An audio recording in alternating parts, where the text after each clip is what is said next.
La pédagogie explicite, elle a été formalisée par des chercheurs nord-américains en prenant appui sur les résultats de recherche sur les pratiques efficaces d'enseignement. On peut la définir comme un enseignement structuré et progressif qui va du simple vers le complexe et qui vise à ancrer les apprentissages dans la durée. Alors concrètement, comment ça se passe dans la classe? Eh bien tout simplement, l'enseignant va jouer un rôle essentiel au début d'un apprentissage pour accompagner ses élèves. Il va dans un premier temps procéder à une phase de présentation, démonstration ou dite aussi de modelage, où l'enseignant va montrer comment il procède pour accomplir une tâche. Prenons un exemple en rédaction, il faut donner du rythme du récit. Eh bien, l'enseignant, il va tout simplement montrer comment il procède pour modifier le texte existant en ajoutant des indications de temps, en reliant certaines phrases par des virgules. Donc après cette phase de présentation, de modelage, eh bien, vient ensuite la phase de pratique guidée où les élèves vont faire la même activité avec leur enseignant. Ce qui va permettre donc, aux élèves de mieux comprendre la tâche à accomplir, d'avoir tout de suite un retour immédiat sur leur tâche. Et puis, ça va permettre aussi à l'enseignant de s'assurer que les élèves comprennent et puis participent. Et ensuite, on va avoir une phase de pratique autonome où là, cette fois-ci, les élèves seront tout seuls. Pour conclure, on aura une phase d'objectivation où les élèves vont récapituler, verbaliser ce qu'ils ont retenu de cette séance. Alors, Guillaume a tout à fait raison d'insister sur le rôle essentiel du maître dans la conduite d'une pédagogie explicite, mais le rôle de l'élève n'est non moins essentiel. Au départ, déjà, il faut s'assurer que l'élève ait bien compris la consigne, donc l'enseignant va le faire reformuler. Ça, c'est le premier élément. Et ensuite, par un jeu de questions, il va essayer de créer des interactions. Et là aussi, dans cette conduite des interactions, eh bien, l'enseignant dépendra essentiellement des réponses des élèves. Si l'élève donne une bonne réponse, l'enseignant pourra être le haut-parleur de sa pensée, la répéter à l'ensemble de la classe. Si l'élève se trompe, l'enseignant en général rectifie, et c'est important de le rectifier immédiatement. Quand l'élève donne une réponse partielle, l'enseignant pourra la compléter, ou mieux alors, faire compléter la réponse par des camarades. Donc on voit bien que, en plus de ces phases que Guillaume a détaillées, la phase de modelage, la phase de pratique guidée, la phase autonome et puis l'évaluation finale, la récapitulation finale, eh bien dans toutes ces phases, l'élève a son rôle à jouer.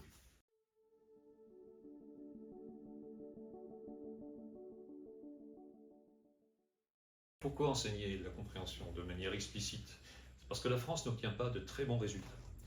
La dernière enquête Pearls, sur la période 2021-2022, qui a été publiée récemment au mois de mai, montre que la France a obtenu un score de 514. C'est au-dessus de la moyenne internationale, qui est de 500, mais c'est en dessous de la moyenne européenne, qui est de 527. 20 pays européens sont au-dessus de nous. Ce que Pearls mesure, c'est la capacité des élèves à prélever des informations, à inférer, mais aussi à interpréter et à exprimer un avis personnel sur les textes. Or, nous sommes très bons dans le prélèvement d'informations. Nous sommes aussi capables parfois d'inférer. Par contre, nos élèves ont beaucoup de mal à donner un avis personnel et à interpréter les textes.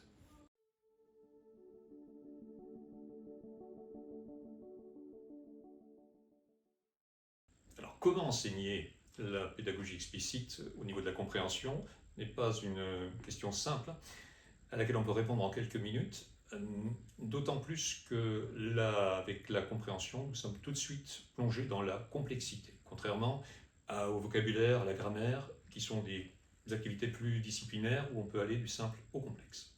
Ceci dit, la pédagogie explicite peut apporter quelque chose d'important en enseignant des stratégies. Nous allons d'abord enseigner aux élèves qu'il y a différents types de questions. Des questions qui sont formulées avec les mots du texte et dont la réponse se trouve explicitement dans le texte. Des questions qui nécessitent un raisonnement, et l'élève devra alors relier plusieurs éléments du texte pour créer la réponse. Des questions qui nécessitent de faire appel aussi aux connaissances préalables que l'enseignant aura données en amont ou que l'élève possède déjà, et les relier avec les éléments du texte. Et enfin, une dernière famille où les réponses n'est pas dans le texte. Et il nous semblait important de travailler cette dernière famille aussi, puisque l'élève pourra donner son avis.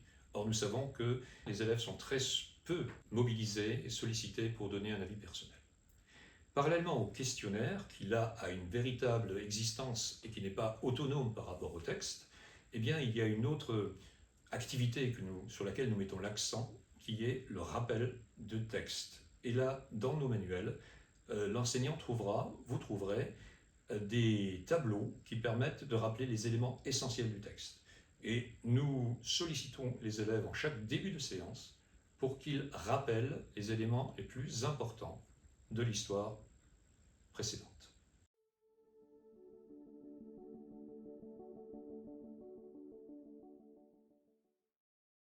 Comme enseignant, nous le savons, la rédaction, c'est l'un des apprentissages les plus complexes pour nos élèves. Elle requiert des habiletés à la fois sur la forme du texte, l'orthographe, la ponctuation, la syntaxe, mais également sur le fond, puisqu'il faut développer ses idées dans un texte, il faut les organiser, il faut qu'elles soient cohérentes, et puis aussi il faut que les élèves puissent montrer toute la richesse de leur vocabulaire. Alors, on le sait aussi, pour les élèves, c'est difficile de se représenter un bon écrit, une bonne rédaction.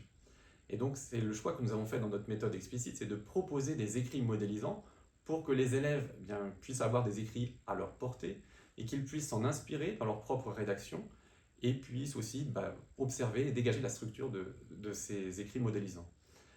Pour les écrits les plus longs, comme écrire un récit à partir d'images, écrire un récit dialogué, écrire un texte informatif, une fable, nous proposons un travail planifié pour que les élèves puissent être guidés et puis puissent recevoir un enseignement explicite. Notre méthode explicite aussi, elle propose des séances sur des écrits courts avec des habiletés particulières à travailler comme employer une comparaison dans une phrase, éviter les répétitions de noms de personnages dans son texte, insérer des indications de temps, etc. Et puis enfin, nous avons aussi des séances de rédaction qui sont liées au vocabulaire. Par exemple, à partir du mot-clé libre, eh bien, on va pouvoir construire avec les élèves une histoire avec ce mot.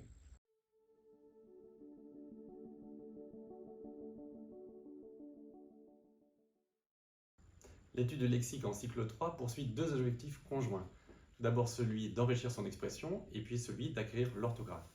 Dans notre méthode explicite, nous proposons deux types de séances. D'abord des séances de vocabulaire qui portent sur des notions telles que le sens propre et le sens figuré, les familles de mots et leur étymologie, les termes génériques et spécifiques, etc. Et puis nous avons également des séances de morphologie lexicale. Alors qu'est-ce que c'est ? Eh bien, c'est tout simplement l'étude de la forme des mots. Prenons un exemple concret, les noms en âge. On peut très bien, à partir du verbe piloter, former le nom pilotage, ou à partir du nom corde, former le nom cordage. Voilà. Eh bien, à partir de cette régularité orthographique, eh bien, les élèves vont pouvoir construire d'autres mots qui se forment de la même manière.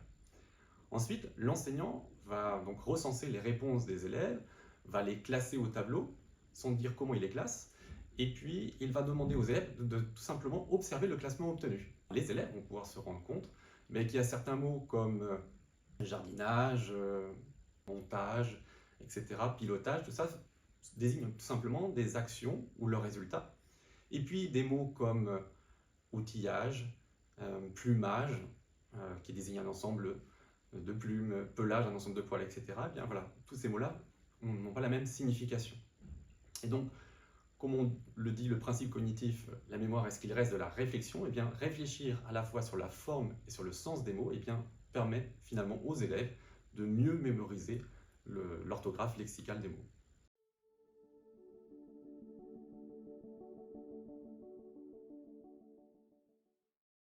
Nous proposons des textes complets ou des passages longs pour des raisons essentiellement, dans un premier temps, pédagogiques, puisqu'il nous semble important de confronter l'élève à des univers de référence sur des temps longs.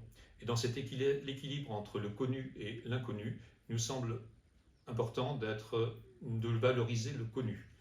Si l'élève doit changer d'univers de référence tous les 2 jours, il peut être mis en difficulté. Confronté à une même situation, il pourra suivre les aventures des personnages à la trace tout au long des jours de lecture et ainsi développer un réel plaisir de lecture.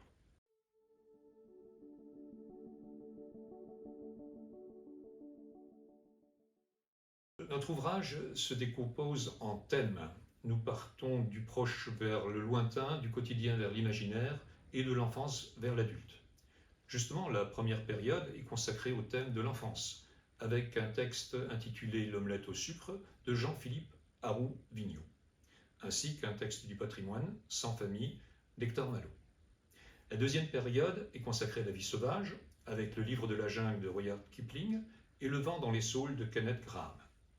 Nous avons, pour ces deux premières périodes, des textes essentiellement narratifs. Mais il nous semble aussi important de travailler le documentaire.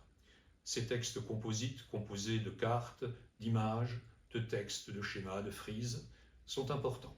L'élève pourra y construire son parcours de lecture et nous l'accompagnons dans ce sens. Donc la période 3 est consacrée aux textes documentaires avec comme thématique les merveilles de France. D'abord les grottes de Lascaux, le pont du Gard, le Mont Saint-Michel, la cathédrale de Reims, le château de Versailles, la tour Eiffel et enfin la terre Adélie. La période 4 sera consacrée à l'homme et la nature avec un texte écrit par Annie Pietri intitulé « Un poète à la cour de Versailles ». Elle nous a fait le plaisir, l'honneur d'écrire ce texte. Et enfin un texte de Giono, L'homme qui plantait des arbres. Pour finir, le manuel, la période 5 s'achève sur la conquête du monde avec le voyage de Gulliver et un texte de Lancelot et la Dame du Lac inspiré de Chrétien de Troyes.